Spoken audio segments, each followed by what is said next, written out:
नमस्कार विद्यार्थी मित्रो, आज दिनांक 23/8/2021 वार मंगळवार इयत्ता 7वी जनरल सायन्स मधील आपण ॲटमॉस्फिअरिक प्रेशर हा किती असतो पहा. Do you know under ordinary condition, सर्वसामान्य कंडिशनला ॲटमॉस्फिअरिक pressure at sea level is about 1 lakh atmospheric pressure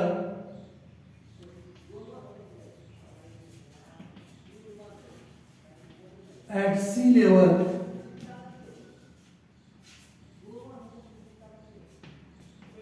is 1,0400 Newton एवढा असतो. हवेचा दाब पर स्क्वेअर मीटर एवढा असतो, न्यूटन पर स्क्वेअर मीटर.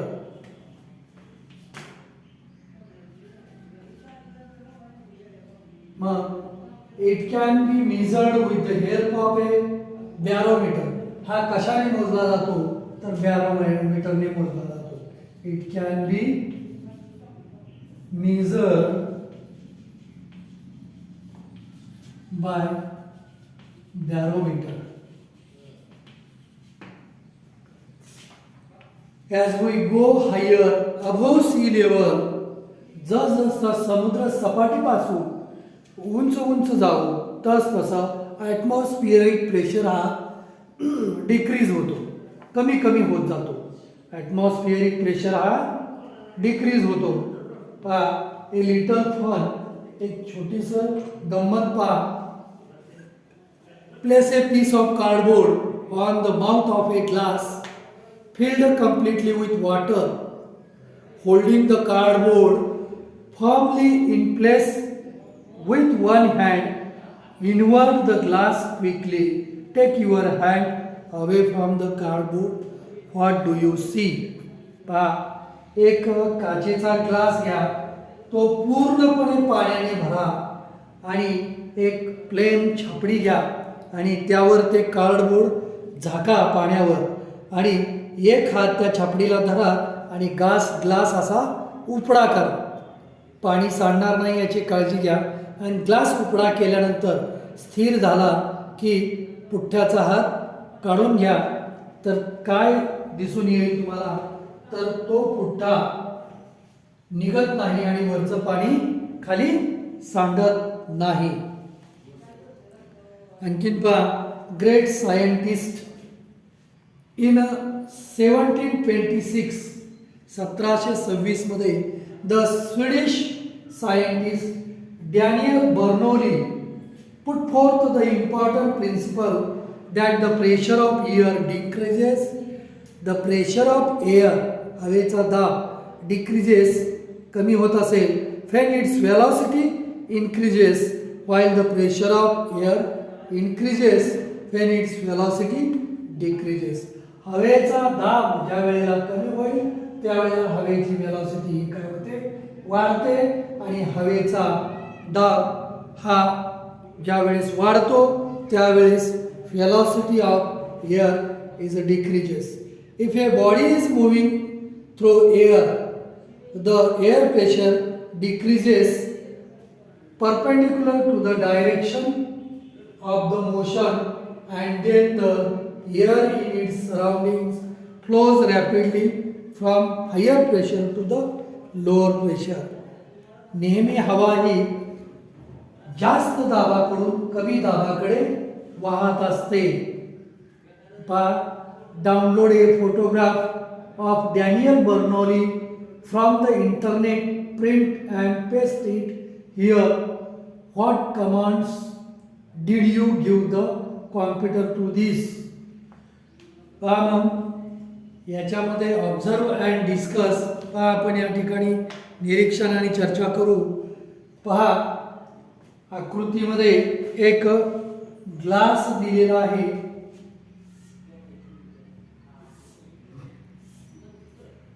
ग्लासमध्ये 1/4 म्हणजे चौथा हिस्सा रिकामा ठेवून 3 हिस्से पाणी भरा. पाणी भरल्यानंतर कोल्ड्रिंकची एक स्ट्रॉ याच्यामध्ये उभी ठेवा, दुसरी स्ट्रॉ घ्या आणि दुसरी स्ट्रॉ अशी त्याला परपेंडिक्युलर आडवी धरा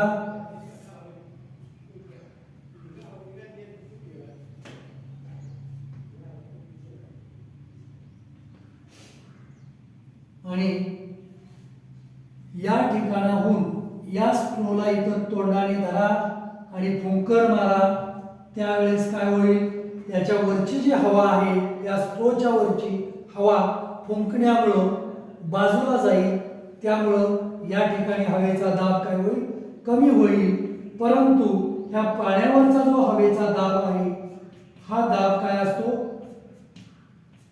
सुरुवातीला फुंकण्या अगोदर या स्ट्रॉवरच्या तोंडाचा दाब हवेचा आणि या ठिकाणचा दाब हा सारखाच असतो, त्यामुळे स्ट्रोमध्ये पाणी याच ठिकाणी असेल. परंतु ज्या वेळेस या परपेंडिक्युलर स्ट्रॉने या स्ट्रोच्या तोंडासमोरची हवा फुंकली की या ठिकाणी हवेचा दाब काय होतो, कमी होतो. या ठिकाणी हवेचा दाब कमी झाल्यामुळं आणि इथला दाब आहे तोच राहिल्यामुळं ह्या दाबामुळे ह्या स्ट्रोमध्ये काय होतं, पाणी वर चढतं. हिच्यावरचा दाब हवेचा कमी झाल्यामुळं आणि या ठिकाणी पाण्याचे तुषार उडतात. अशा प्रकारे पाणी या ठिकाणी ब्लो होतं. हे असं या इकडं ब्लो होईल असं पाणी. पहा मग का होतं असं, तर या ठिकाणी या स्ट्रोमधून आपण फुकल्यामुळे या या स्ट्रोच्या तोंडावरची हवा विरळ होते, बाजूला चालली जाते, त्यामुळं हवेचा दाब इथं कमी होतो. परंतु बाकी ठिकाणी मात्र हवेचा दाब सारखाच असतो, म्हणजे हा दाब जास्त होतो आणि इथला दाब कमी होतो. त्यामुळं हे पाणी जास्त दाबामुळं या स्ट्रोमध्ये चढतं आणि हे वर स्ट्रोमधून बाहेर पडतं. टेक आता पहा तेच ऑब्झर्व अँड डिस्कसमध्ये, take some water in a plastic cup and hold a straw upright in it. खडा एक स्ट्रो याच्यामध्ये उभा ठेवा. Hold a small piece of another straw near the upper end of the first straw.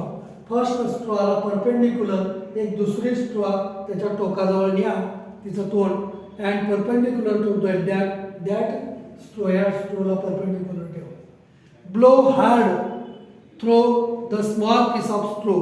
आडव्या या स्ट्रोमधून फुंकर मारा, जोरात फुंका, त्यामुळे इथली हवा बाजूला चालली जाईल. Blow hard through the small piece of स्ट्रो.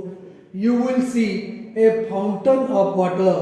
हे खालनं पाणी या स्ट्रोमधनं वर येईल आणि फाउंटन्स म्हणजेच कारंज्या आपल्याला दिसतील. व्हाय डिड दिस हॅपन, हे असं का घडतं, तर on blowing through the straw the air at its open end is pushed away. ज्या वेळेस आपण तोंडाने या स्ट्रोमधून हवा फुकतो जोरात, त्यावेळेला या स्ट्रोच्या तोंडाजवळच्या हवेचा दाब कमी होतो. On blowing through the straw the air at its open end is pushed away and hence the pressure of the air at the opening goes down. इथला प्रेशर हा हवेचा डाऊन होतो. As the pressure of the air near the upper end of the erect straw becomes less than atmospheric pressure, the water in the cup. या कपामध्ये atmospheric प्रेशरपेक्षा या तोंडावरचा atmospheric pressure कमी होतो. The water in the cup is pushed from where the pressure is higher to where it is lower. त्यामुळे हिथून दाब हवेचा असल्यामुळं या स्ट्रोमध्ये पाणी चढतं आणि वर येतं, तिथं प्रेशर कमी असल्यामुळे. म्हणजेच that is in the upward direction and the water comes out in the form of a fountain. तुषाराच्या स्वरूपात हे स्ट्रोमधून पाणी बाहेर येतं. The more forcefully you blow, the higher will be the fountain. जेवढ्या जोरात तुम्ही इकडे फुंका तेवढ्या जोरात फाउंटन वर येईल, कारंजा वर येतील.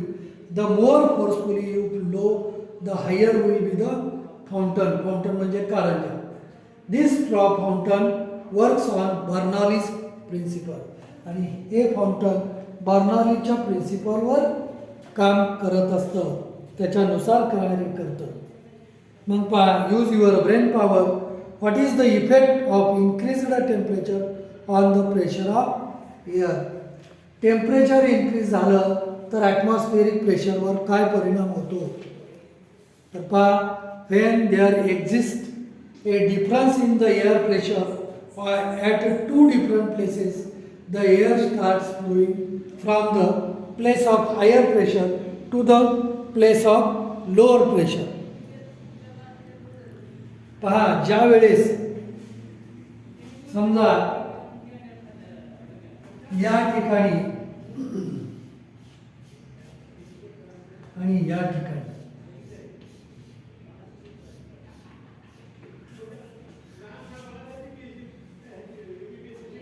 निसर्गातील दोन ठिकाणचा या ठिकाणी असणारा ॲटमॉस्फिअरिक प्रेशर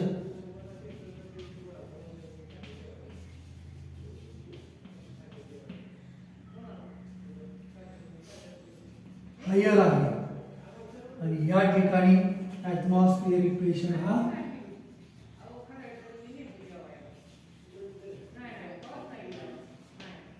लो असेल.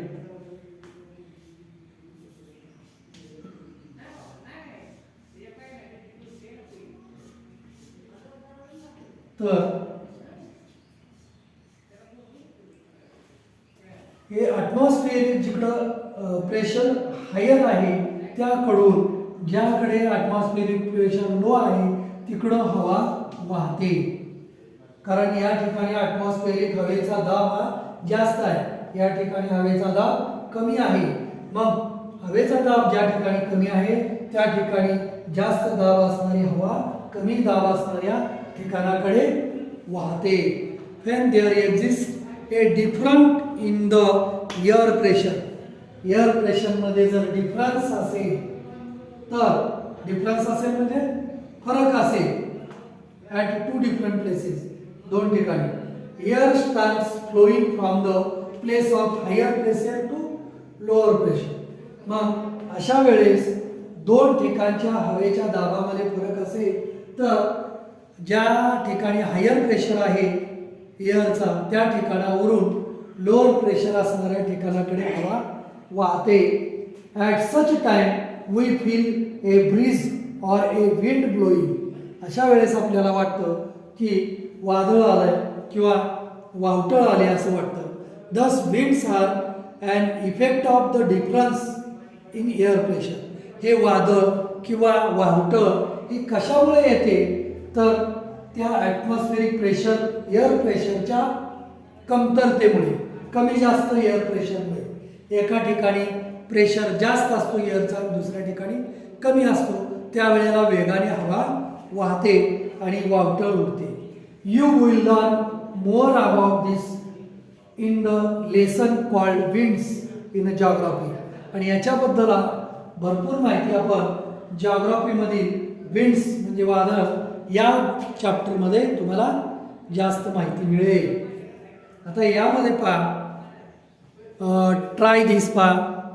Take a ice cubes in a glass up to 3/4 of its height. Now observe what happens. एका ग्लासमध्ये त्याचे 3 हिस्सा बर्फाचे तुकडे टाका आणि तो ग्लास टेबलावर ठेवा. एक ग्लास घ्या, या ग्लासमध्ये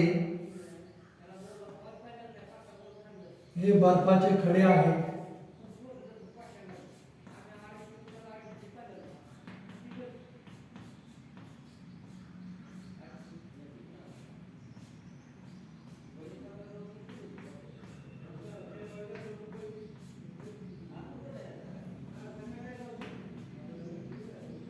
असा बर्फ यामध्ये भरल्यानंतर काय होईल आणि हे टेबलवर हा ग्लास ठेवलेला आहे. थोड्या वेळाने जर तुम्ही पाहिलं तर या ग्लासवर पाण्याचे बारीक बारीक थेंब जमा झालेले, बाहेरच्या बाजूला बारीक बारीक पाण्याचे थेंब जमा झालेले दिसतात. का होतं असं तर पहा, take ice cubes in a glass up to 3/4 of its height. Now observe that what happens. How did the water droplets appear on the outside of the glass? या ग्लासच्या बाह्य भागावर पाण्याचे थेंब कसे जमा होतात, का जमा होतात? Due to the ice cubes in the glass. त्या ग्लासमध्ये असणाऱ्या आईस क्यूब्समुळे the air surrounding the glass cools down. या ग्लासच्या सभोवती असणारी हवा जी आहे बाहेरच्या अंगाला, ती हवा काय होते, कूल डाऊन होते, म्हणजे थंड होते. Due to the ice cubes in the glass the air surrounding the glass cools down. As the water vapour in this air cools down, it condenses and gets transformed into water. It is this water that collects on the outer surface of the glass. काय होतं या ठिकाणी, ह्याचे बर्फाचे तुकडे आपण ग्लासमध्ये भरल्यामुळं या ग्लासच्या भोवतालची हवा काय होते, त्याच्या शेजारी पृष्ठभागावर जवळची हवा थंड होते. थंड झाल्यामुळं हवेतील असणारी पाण्याची वाफ ती काय होते, कंडेन्स होते, म्हणजे पाण्यात रूपांतरित होते आणि याच्या ग्लासच्या बाह्य भागावर त्या पाण्याचा थेंब ड्रॉपलेट्स जमा होतात. हवेतलं पाणी थंड होतं, हवेतलं बाष्प थंड होऊन त्या ग्लासाभोवती पाण्याचे थेंब जमा होतात. The level of humidity is a difference in different places. मग हवेतली जी ह्युमिडिटी आहे, बाष्पाचं जे प्रमाण आहे, आर्द्रता जी आहे, वेगवेगळ्या ठिकाणची वेगवेगळी असते. द लेवल ऑफ ह्युमिडिटी म्हणजे आर्द्रता, हवेतील बाष्पाचं प्रमाण, याला आर्द्रता किंवा ह्युमिडिटी म्हणतात. ह्या हवेमध्ये पाण्याच्या बाष्पाचं प्रमाण असतं, त्याला ह्युमिडिटी असं म्हणतात. The level of humidity is a different in different places. Similarly the humidity levels also changes from time to time during the period of the single day. एका दिवसामध्ये हवेतली ह्युमिडिटी, हवेतल्या बाष्पाचं प्रमाण हे बदलत असतं एकाच दिवसामध्ये. सकाळी वेगळं असते ह्युमिडिटी, दुपारी वेगळी असते, रात्री वेगळी असते. मग the level of humidity is different in different places. Similarly, the humidity levels also changes from time to time during the period of a single day. दिवसामध्ये सुद्धा हवेतील आर्द्रता ही सकाळ, दुपारी आणि संध्याकाळी वेगवेगळी असते. The level of humidity of the air is determined by its capacity to holding water vapor. तर ही ह्युमिडिटी कशी काढतात, तर त्या हवेमध्ये पाण्याची वाफ धरून ठेवण्याची जी क्षमता असते त्याला ह्युमिडिटी असं म्हणतात. During the night or at dawn when the temperature of air is low. ज्यावेळेस हवेतील टेम्परेचर एकदम लो असतं त्यावेळेला its capacity to hold the vapour is less. त्यावेळेला पाण्याची वाफ हवेमध्ये सामावून घेण्याची क्षमता काय होते, कमी असते. At such a time the excess vapour is transformed into water droplets. अशा वेळेत हवेमध्ये पाण्याच्या वाफेचं प्रमाण, सामावून घेण्याचं प्रमाण, याची कपॅसिटी संपते. त्यावेळेला काय होतं, at such a time the excess vapour is transformed into water droplets. अशा वेळेस वाहनाच्या काचेवरही रात्री पहाटे पाण्याचे बाष्प दिसतं, थेंब दिसतात. दिस इज किंवा गवताच्या पात्यावरही पाणी दिसतं सकाळ सकाळी. त्याला आपण काय म्हणतो, this is what we call due.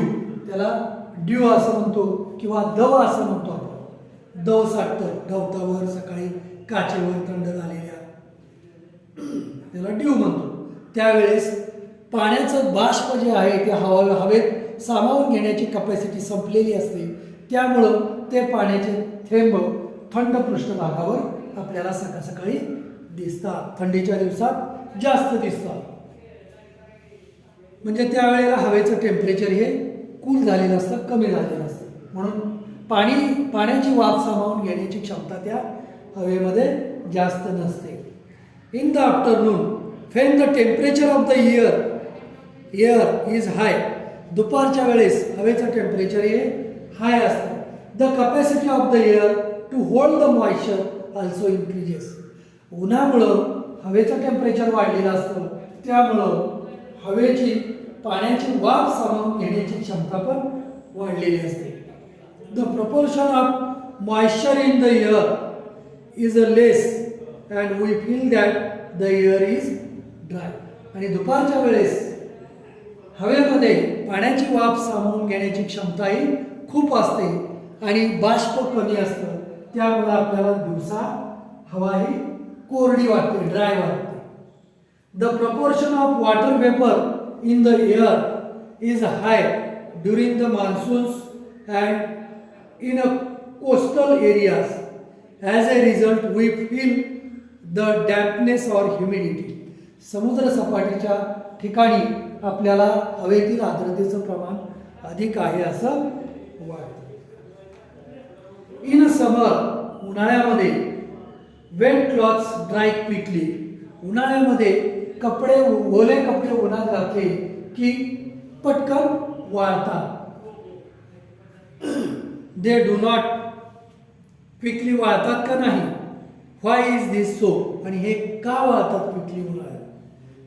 तर हवेमध्ये असणारं बाष्पाचं प्रमाण उन्हाळ्यात कमी असतं, हवा ही ड्राय असते, त्यामुळं उन्हाळ्यात कपडे पटकन वाळतात. त्या कपड्यातील पाण्याची वाफ पटकन होते आणि त्या हवेमध्ये सामावली जाते. मग पहा, फर्स्ट